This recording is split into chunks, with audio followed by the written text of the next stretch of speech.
Let us discuss about cerebrospinal fluid, CSF.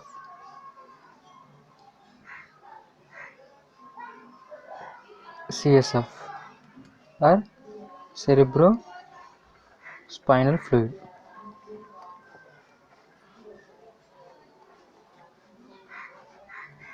Cerebrospinal fluid. Cerebrospinal fluid is a colorless fluid or colorless liquid that fills the ventricles of brain and subarachnoid space. It is a colorless fluid or colorless liquid that fills the ventricles of the brain and subarachnoid space. Subarachnoid space. Let's see how this CSF is formed. Formation of CSF. CSF is formed from choroid plexus. Is formed from choroid plexus. These choroid plexus are located in the floor of lateral ventricle and the third ventricle as well as in fourth ventricle. In the floor of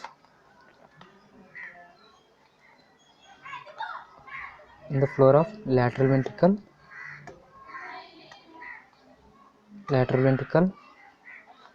ventricle and fourth ventricle. Even subependymal region and pia region can also involved in formation. Subependymal region,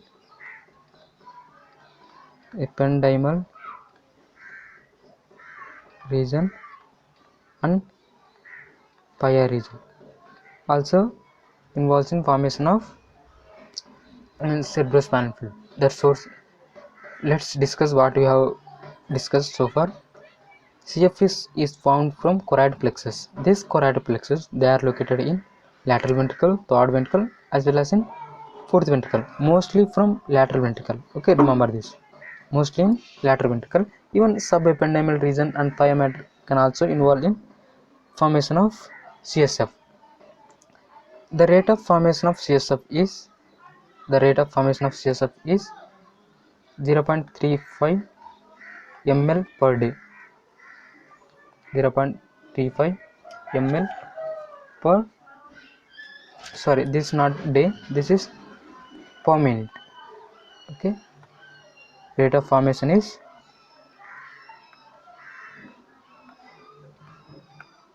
0.35 ml per minute, and if you calculate it, it accounts for 20 ml per hour. That, and if calculate for one day, it results in 500 ml per day. Per minute it is 0.35 ml per hour, 20 ml per one day, it is around 500 ml. Okay, this is about rate of formation. Let's see the mechanism of formation of CSF.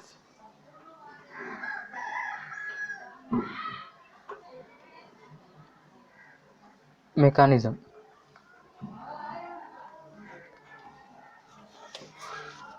So this CSF is formed by three processes. One is passive mechanism, active mechanism, as well as the facilitated diffusion. Okay, it is formed by three ways. One is due to passive diffusion, the second one is active transport, and third is by facilitated diffusion.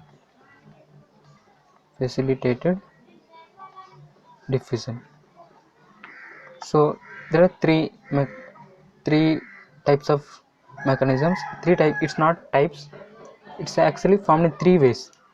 All these three ways are involved in formation of CSF. One is facilitated diffusion, passive diffusion, and another one is active transport. Passive diffusion means, and the transport takes place from high concentration to low concentration. Okay, suppose if it is cell, right, so the diffusion will take place along the concentration gradient, whereas in active transport we need carriers for transport. Like we have sodium potassium pump at the apical surface, sodium potassium pump, right? So this sodium potassium pump transport sodium out of the cell and potassium inside the cell. So this is cerebrospinal fluid space, right? So we are discussing about how CSF is formed. One is the channel that involved in active transport is sodium potassium pump. These transport sodium out of the cell and potassium into the cell. Now sodium has entered the CSF. Now let us see how chloride will enter. Chloride will enter into the cell by chloride potassium exchanger. Chloride potassium exchanger. Okay, now chloride will also move into the CSF. Now these two combines to form sodium chloride. As all of us know, sodium chloride can drag water along this with it, hence water also moves. You see, at the basolateral surface, here there is an exchanger called sodium hydrogen exchanger. That means here sodium will be dragged in and hydrogen will be sent out. Okay, this dragged sodium will enter into cell through sodium potassium pump. Now, and here chloride bicarbonate exchanger. Chloride will move in, whereas bicarbonate will move out. Now see, hydrogen and bicarbonate are released into blood. This is required for maintenance of pH of brain. Okay, then move into facilitated diffusion. By facilitated diffusion, some substances like proteins, exogenous amino acids, okay, will diffuse into the CSF.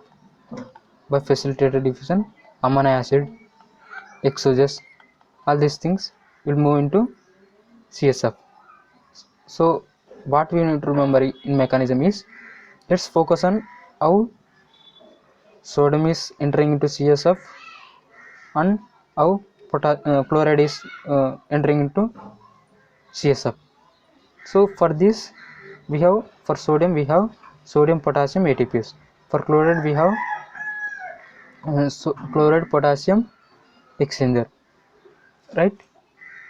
And for at the bilateral surface we have for sodium hydrogen exchanger. For chloride we have chloride bicarbonate exchanger. Let's write this on paper. For sodium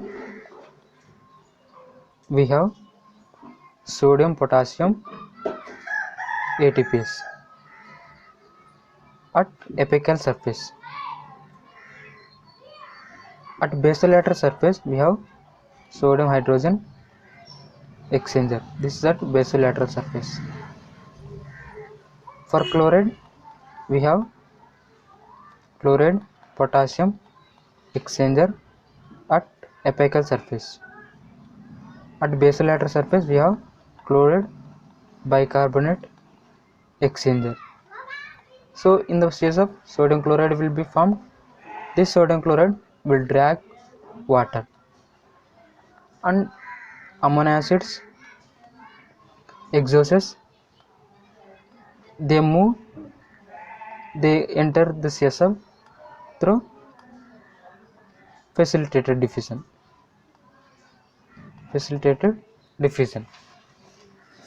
By passive diffusion, Passive diffusion in the sense it just ultrafiltrate, formation of ultrafiltrate of blood. Okay, this is about mechanism of formation of CSF. Then moving to circulation.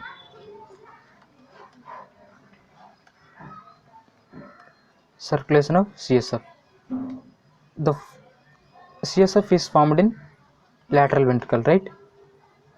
Lateral ventricle. From lateral ventricle, through foramen of Monro,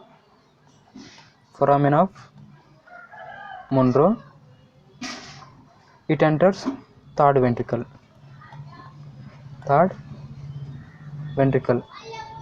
From third ventricle, through aqueduct of Sylvius,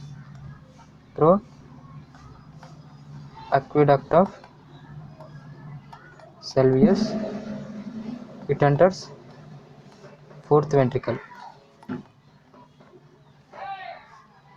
From fourth ventricle, it passes through foramen of Megendii,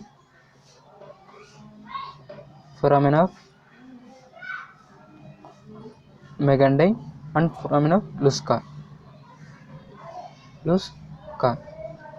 To where? To subarachnoid space. To subarachnoid space. From subarachnoid space, it can go upwards to cerebral hemispheres.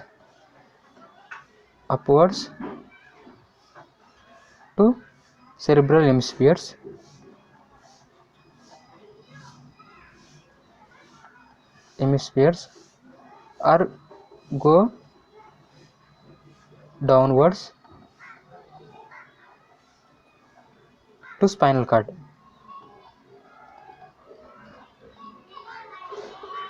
This is about circulation. And absorption of cerebrospinal fluid will take place through arachnoid villi. Absorption is through arachnoid villi. Okay, this is about CSF.